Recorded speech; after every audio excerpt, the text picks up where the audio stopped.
Good morning friends, உங்கள் எல்லாரையும் நான் பிருந்தாஸ் கிச்சனுக்கு அன்போடு வரவேற்கிறேன்.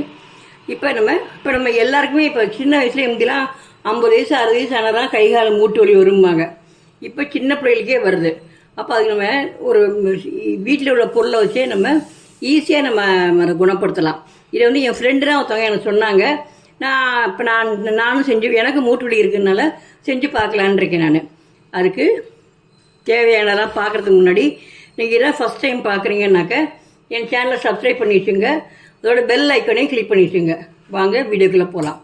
அதுக்கு 1 கப் தோல் உளுந்து, முழு உளுந்தாகவும் எடுத்துக்கலாம், அந்த உடச்ச உளுந்தாகவும் எடுத்துக்கலாம். அதாவது தோல் உள்ள உளுந்து தான் நமக்கு மருத்துவ குணம் உள்ளது. அப்புறம் 1/2 கப் கருப்பு எள்ளு, 1/4 கப் பார்லி, 1/4 கப் ஜவ்வரிசி, 10 ஏலக்காய். அடுப்பில் வெறும் வாலி வச்சுருக்கு. பொதுவாக இரும்பு சட்டி போட்டு யூஸ் பண்ணிங்கனாக்க அந்த இரும்பு சத்தும் சேரும்.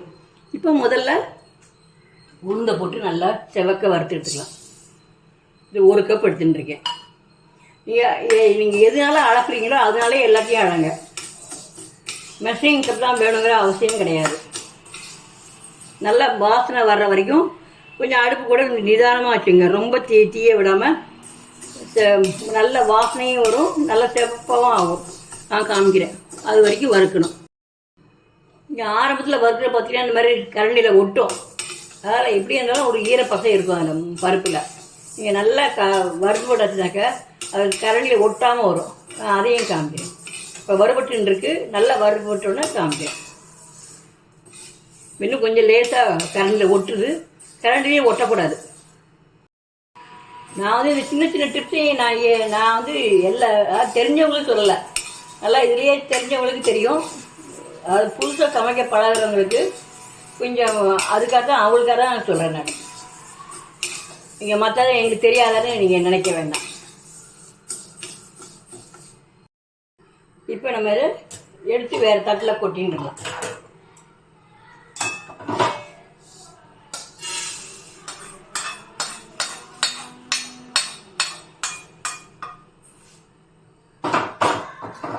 இப்போ அடுத்து எள்ளில் போட்டு வறுக்கலாம். இப்போ எள்ளு எல்லாமே நல்லா சுத்தம் பண்ண எள்ளு வரனால நம்ம தண்ணியில் போட்டு அலசணுங்கிற அவசியம் கிடையாது. அதை அப்படியே போட்டு நம்ம வருங்க. நல்லா படப்படன்னு பொரிஞ்சு வரும். பொரிஞ்சு வர்ற வரைக்கும் நம்ம வறுத்து எடுக்கணும். இதையும் தீஞ்சு போகாமல் எல்லாமே தீஞ்சு போகாமல் வறுத்துருக்கோம்னா கஞ்சி நல்லா டேஸ்ட்டாக இருக்கும். இல்லைன்னா அந்த தீர வாடை நம்ம கஞ்சியில் அடிக்கும். இப்போ குடிக்க முடியாது. இப்போ படப்படன்னு பொரியுது பாருங்கள். நல்லா பொரிஞ்சு அந்த பொரிகிற சத்தம் அடங்குறப்போ நம்ம எடுத்துடலாம். அதை இப்போ கொஞ்சம் தீயை குறைச்சி வச்சுக்கலாம்.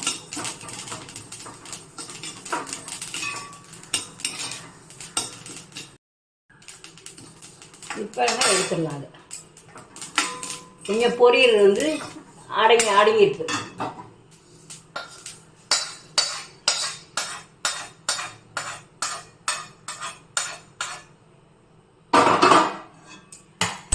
அடுத்து பார்லி போடலாம். ஒன்றா போட்டு வறுத்துக்கணும். பார்லி ஜவ்வரிசி ரெண்டையுமே போட்டுடலாம். ஒரு 10 ஏலக்காய் அதையும் போட்டுருவோம். போட்டு நல்லா வறுத்து எடுக்கலாம். இதுவும் நல்ல செவக்க வரும். அது அப்புறமா எடுத்துடலாம். அதை எடுத்து வேறு தட்டில் போட்டுடலாம். போட்டு நல்லா ஆற விடணும். ஆறுநாட்டு தான் நம்ம மிக்சியில் போட்டு அரைக்கணும்.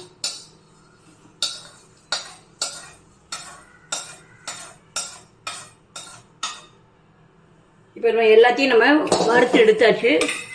இப்போ நல்லா ஆறட்டும். இந்த மாதிரி இப்போ தட்டில் போட்டு கொட்டி வச்சிருக்கு. நல்லா ஆறினோடனே நம்ம மிக்சியில் போட்டு இப்போ இது நல்லா ஆறிடுது. கொஞ்சம் கூட சூடே இல்லை, ரூம் டெம்பரேச்சர் வந்துடுச்சு. இப்போ மிக்சியில் போட்டு நல்லா பவுடரை திரிச்சின்னு வரேன். இப்போது கஞ்சி மாவு திரிச்சாச்சு. இது சூடாக இருக்குது. இப்போ மிக்சியில் அரைச்சது நல்லா ஆறினவுடனே நீங்கள் ஒரு பாட்டில் எடுத்து ஏர்டைட் கண்டெய்னரில் போட்டு வச்சிட்டிங்கனாக்கா வேணுங்கிறப்ப எடுத்துக்கலாம். ஓட்டில் வர தண்ணிக்கு நம்ம 2 ஸ்பூன் போட்டுக்கலாம். போட்டு நல்லா கரைச்சி அடுப்பில் கொதிக்க வச்சு நம்ம இப்போ சுகர் பேஷண்ட்டாக இல்லை இருந்தீங்கன்னா நீங்கள் சர்க்கரை போட வேண்டாம், மோர் உப்பு போட்டு கலந்து குடிக்கலாம். சுகர் பேஷண்ட்டாக இல்லைனாக்கா நீங்கள் பால் விட்டு சர்க்கரை போட்டு கலந்து குடிக்கலாம்.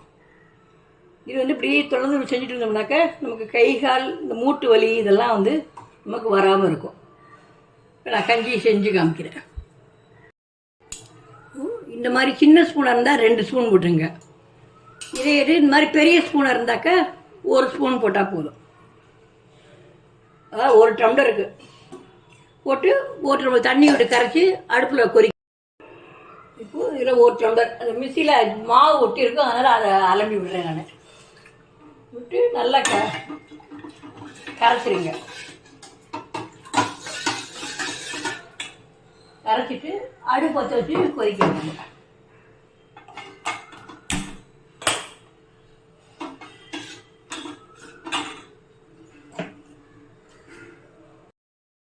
இப்போ இது நிறைய நேரம் கொதிக்குங்கிற அவசியம் இல்லை, ஏன்னா நம்ம நல்லா தான் நான் வறுத்துருக்கோம் நம்ம. அதனால் ஒரு 2 கொதி வந்தோடனே பால், நான் வந்து பாலும் நாட்டு சர்க்கரையும் போட போகிறேன். நீங்கள் மோர் விடுறதா இருந்தாக்கா இறக்கி வச்சு கொஞ்சம் லேசாக ஆறுநாட்டு விடுங்க. இப்போ நாட்டு சர்க்கரை போட்டு வச்சு கலந்து இனிமேல் சூடாடி குடிக்க வேண்டியதான்.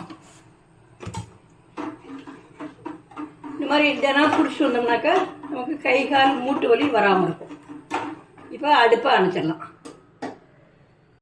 இப்போது கருப்பு உளுந்து கஞ்சி ரெடி. நீங்களும் செஞ்சு பாருங்கள். செஞ்சு பார்த்துட்டு உங்கள் ஒப்பீனியனை கமெண்டில் போடுங்க. நன்றி.